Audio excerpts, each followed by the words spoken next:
Përshëndetje, unë jam Mesut Shabani, jeni në podcastin Mesut Shabani.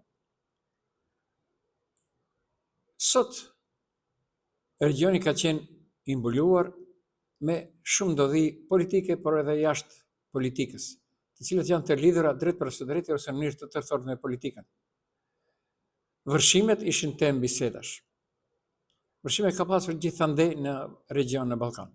Por, ajo që zgjoi kërshërinë time për të komentuar janë reagimet e rezervuara ose kundërshtuese nga partitë si BDI, Vlen dhe ASH-Sela, ASH-Taravari, lidhur me deklaratën e Levicës se mund të bisedohet në tryezën që ka ofruar për të mbledhur kryeministri Mickovski edhe për heqjen e qeverisë teknike.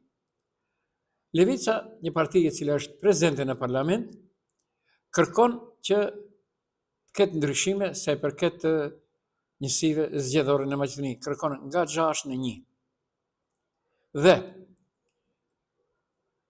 Dhe unë jam nga përkrahësit e asaj nga 6 në 1, një njësi zgjedhore. Por më befason, pse heshtin dhe janë të rezervuara ende partitë si BDI, Vlen dhe ASH-Sela, Taravari, pra edhe partitë opozitare dhe partitë në pozitë janë të rezervuara.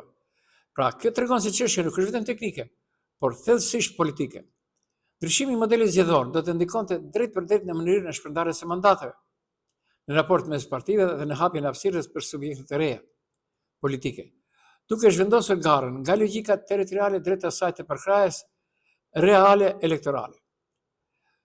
Përcjellës është edhe listat e hapura për deputet kur bëhet fjalë për një njësi zgjedhore. Kjo më së tepër u them partive shqiptare. Si mekanizëm që zakonisht shoqëron një njësi zgjedhore të vetme. Pra përbën njësitë serioze për partitë tradicionale listë e hapur për deputet. Ato e zhvendosin fuqinë nga kryesit partijak të votuesi, duke lejuar qytetarët të ndikojnë drejt për drejt se cilët kandidat hyn në kuvend. Në këtë kontekst, frika e partive si BDI, Vlen dhe ASH-Sela, ASH-Taravari lidhet edhe me humbjen e kontrollit mbi renditjen e listave dhe për zgjedhjen e deputetëve, pasi kandidatët me mbështetje reale qytetare mund të tejkalojnë figurat e preferuara të partisë. Në këtë mënyrë do të bini shumë kandidat edhe të BDI, edhe të Vleni, edhe të ASH-Sela Taravari, duke përfshirë edhe Ali Ahmetin duke përfshirë, edhe Selën duke përfshirë, edhe Taravarin duke përfshirë edhe Agën Izet. Tuta ruan vneshtëm, thot një fjalë popullore. Do dalemi pak edhe në atë që vërtet është për ta komentuar dhe vërtet është rënqese. Sot dështoi për herë të dytë shitja e 3 apartamenteve në Vodnë të ish kryeministrit Nikola Gruevski, me një sipërfaqe totale për 750 metra katror. Fillimisht apartamenti u vlerësua në një vlerë totale për 2.400.000, ndërsa tani çmimi i tyre është ulur në 1.843.000. Nuk do ndalemi në madhësitë e hapësirave, sepse mu për këto, Gruevski u dënua me 7 vjet burg për parcelën e Vodë në shkallën e parë dhe dhoma e apelit erëzoi vendimin dhe rriti dënimin e tij në 9 vjet burg. Në këtë rast, Gruevski, përveç vlerës së paligjshme të parcelën e Vodë, u dënua edhe për keqpërdorim të donacionet e partisë. Dhe unë do kisha thënë, ajo që ndodhi sot, ja se si shteti mbron njerëzit e vet, dardhakabisht. Ju lutem si qytetar, edhe ti që më dëgjon tash edhe më shikon. Mos ma mba, juve nuk e di apo mba. Kujt që mba si qytetar të ketë punë me DAP-in, pra UEP-n, Policinë Financiare dhe Prokurorinë, për nga ti si qytetar, pra unë 1.800.000 euro, çmimi i fundit që doja ta bleja, për shembull, një prej komplet 750 metra të Nikola Gruevskit. Hajde. Në këtë mënyrë pra në të vazhdojnë të mbeten ende. Në ndërkohë, nëse ai kthehet, e ka mohabete se mund të kthehet, ndryshon mohabeti. Vazhdojmë më tej.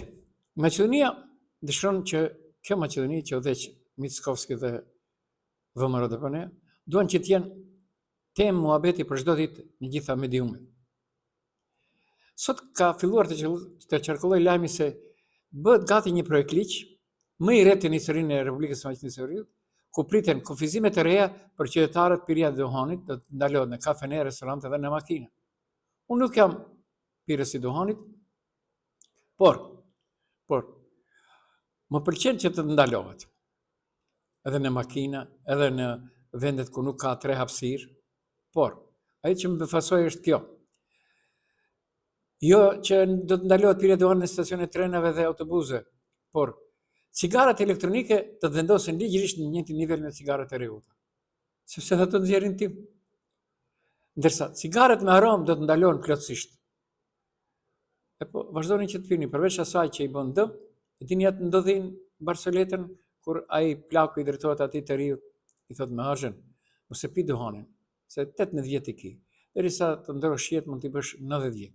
Duke llogaritur se për çdo ditë harxhon nga di pakot minimum merri 4 euro, 30 ditë ka 4 euro bën 120 euro, e llogaritën, ti mund të blesh deri në fund të jetës 2 shtëpie. Dhe ky çuni thot, ti e pi jo, pa i ke 2 shtëpi aty jo. Pra, çdo njeri logjikon dhe duhet t'i bartë pasaj pasojat e veta. Thirrja e Sali Berishës ka qenë shumë interesante sot në një tryezë që organizoi në Tiranë, tha, kudo që shkikni ministra, t'i gjuani me ves ose dëmate. Ata janë shkaktarët e fatkeqësive tuaja. Por, unë do kisha thënë, Sali Berisha, ne sado që jemi me ty, shtretbe, vezët në Maqedoni janë gati se 6 euro deri në 7 shkoj. Dëmatet po ashtu janë të shtrenjta, ne dhe ashtu jemi të ngratë fukara në Maqedoni, gjuajmë me parën tonë, deputetët cilët na vjedhin dhe ministrat cilët na vjedhin është pak si problematik.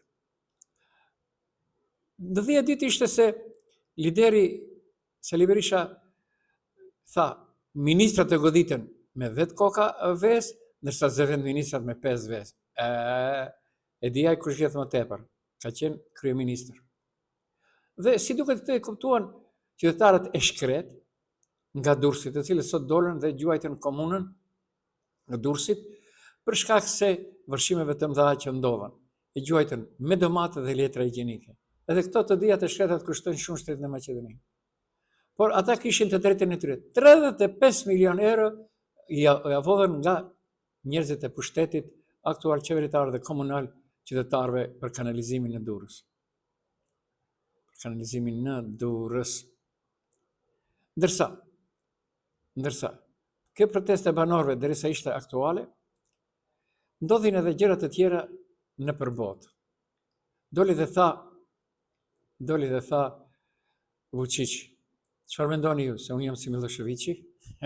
S'kish faj, vërtet nuk është si Miloševići. A njerë thunë, nxënësit janë më të mirë se sa profesorët. E po, ashtu e ka jeta. Unë jam Mesut Shabani, ishit në podcastin Mesut Shabani.